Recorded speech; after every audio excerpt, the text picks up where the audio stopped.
So I had a bit of a milestone last week. I finished the proposal for my book, Brand New World, and started shopping it around.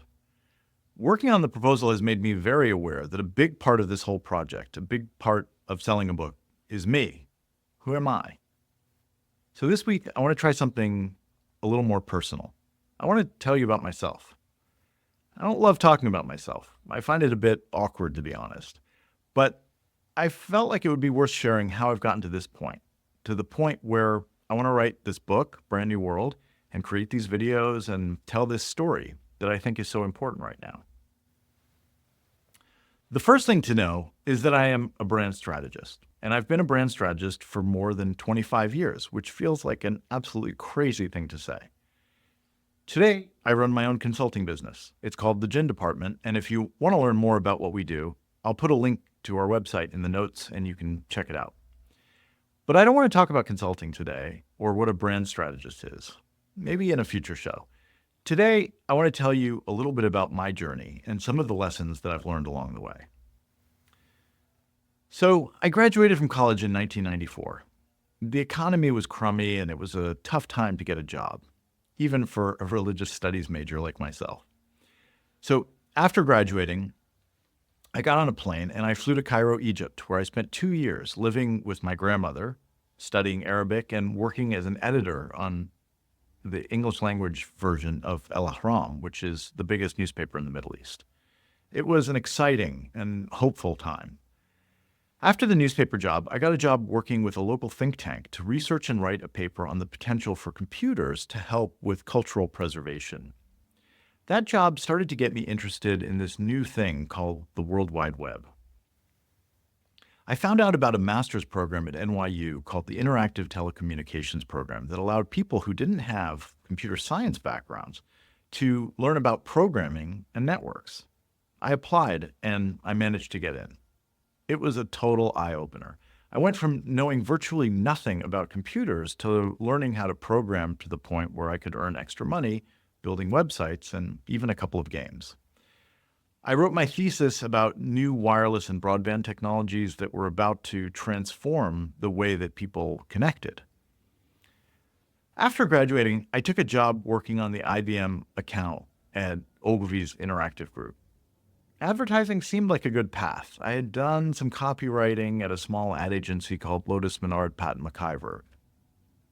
And I was really drawn to the idea of being able to work in a creative profession.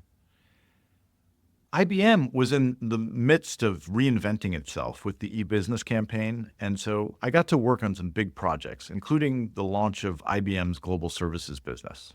But I hated the job.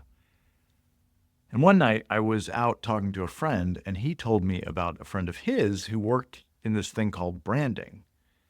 That conversation led me to Siegel and Gale and my first job in branding.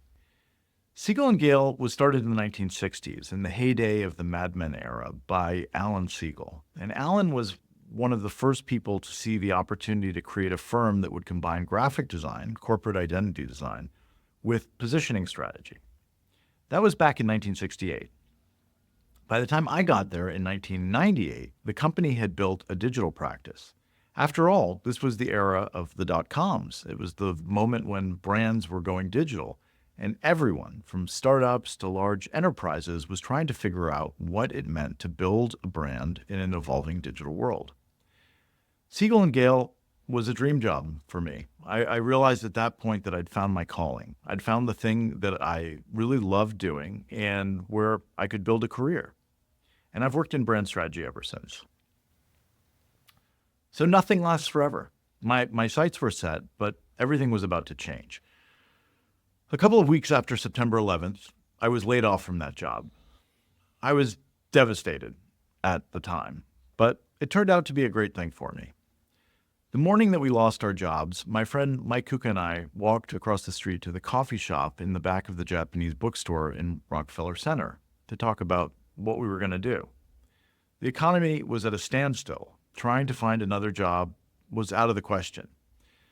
So we decided to start our own business. That became Group 1066, my first business. Group 1066 was the little engine that could. From that initial conversation in a coffee shop, Mike and I spent 2 years working around the dining table in his Upper East Side apartment.